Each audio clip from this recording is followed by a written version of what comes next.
Um, just wanted to know, again, mere demographics here. What's the, sort of percentage of people accepting Islam? And when I, talk about demographics, what I, actually mean to understand is what's the number of men accepting Islam to the number of women accepting Islam, Right. because this will actually take me to my next question. Sure. Well, before I answer that, let me just bring about further aspect to that is in terms of spirituality, this is what is connected even to the men and women embracing Islam. We'll come to that. With the aspect of spirituality, when people embrace Islam and they're moving into Islam, when they are able to connect themselves and they can see the change for themselves, only then is when a person embraces or changes their faith.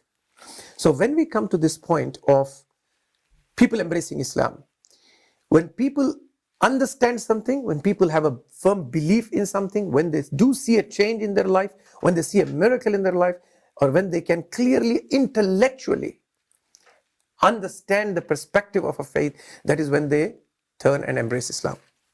Now, men and women, what are the numbers? Let me put it this way. Men and women, when they see the truth, they embrace Islam. It's not one or the other. It's not men or the women. Both genders, when they find the truth, they embrace Islam. However, when a person or a particular society is more oppressed than the other, then they turn to Islam more quickly. For example, at the time of Musa and Fir'aun, who were the ones who embraced the truth? The Bani Israel, before the Pharaonites, right?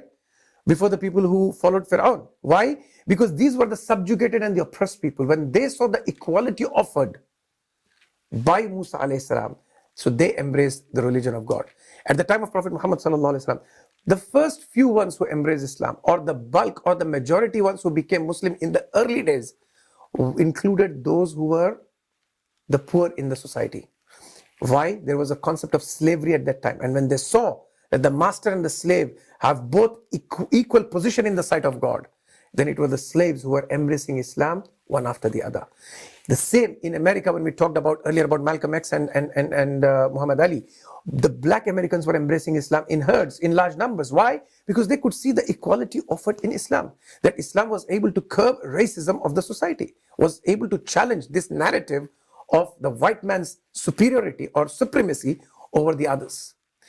When they could see this, that's when they embrace Islam. So similarly, in a society, when the women are more subjugated and oppressed, when majority of the assaults are committed against women, when domestic violence is perpetrated against women, when women are not given equal rights in the society, that is when more women would be embracing Islam compared to men. It's not that one gender truth appeals more to the other, no. But when a particular gender or a particular group of people are more oppressed and they could resonate with Islam, their number would be higher than men. And I believe this is one of the reasons that even here in Australia, when you see the number of people who embrace Islam, and I will give you an example of our own organization. When we do street dawah here in Melbourne, and we have connections with partner organizations in each city of Australia, and we're talking about 10 to 15 dawah groups doing street dawah. When we have every week half a dozen people embracing Islam, every month when we have 50 people embracing Islam, throughout the year when we have 500 people embracing Islam directly through our contacts, and we compare the numbers, the women embracing Islam is higher than the men embracing Islam. Now there are other factors to it, but as I said, one of the major is when a particular group is abused in the society and they see the strength that Islam gives them, then they are more likely to embrace Islam than the other.